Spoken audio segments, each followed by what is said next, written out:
भाई जैसा। बादशाह अकबर तब बहुत छोटे थे जब उनकी माँ का देहांत हुआ था। चूँकि वह बहुत छोटे थे इसलिए उन्हें माँ के दूध की दरकार थी।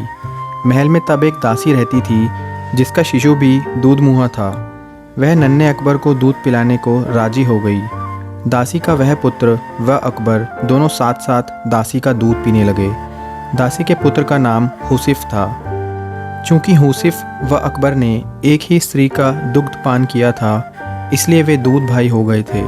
अकबर को भी लगाव था हुसिफ से। समय बीतता रहा, अकबर बादशाह बन गए और देश के सर्वाधिक शक्तिशाली सम्राट बने। लेकिन हुसिफ एक मामूली दरबारी तक न बन पाया। उसकी मित्रता जुआरियों के साथ थी और कुछ ऐसे लोग भी उसके साथी थे जो पैसा फिजूल बहाया करते थे।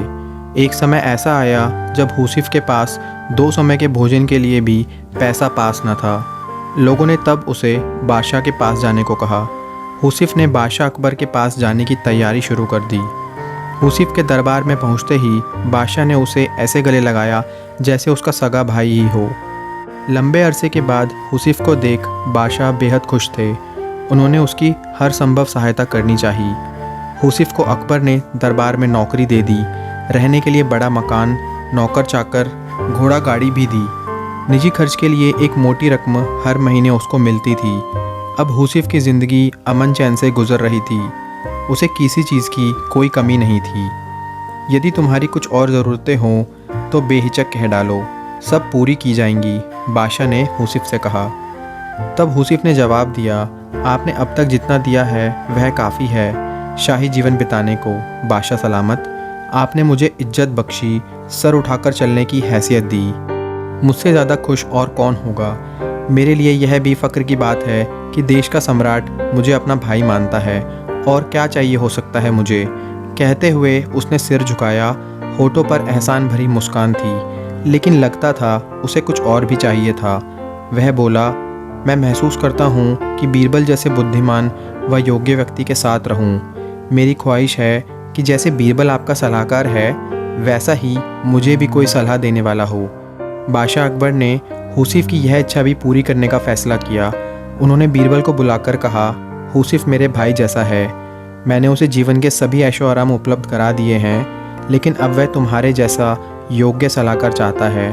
तुम अपने जैसा, बल्कि यह समझो अपने भाई जैसा कोई व्यक्ति लेकर आओ जो हुसिफ का मन बहला सके। वह बातूनी ना हो, पर जो भी बोले नपा तुला बोले।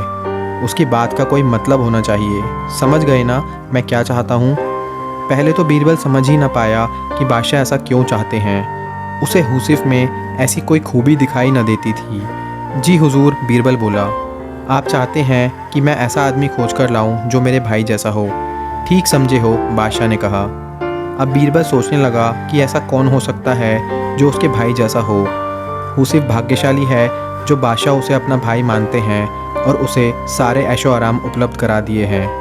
लेकिन बीरबल को हुसिफ की यह मांग जची नहीं कि उसके पास भी बीरबल जैसा सलाहकार हो।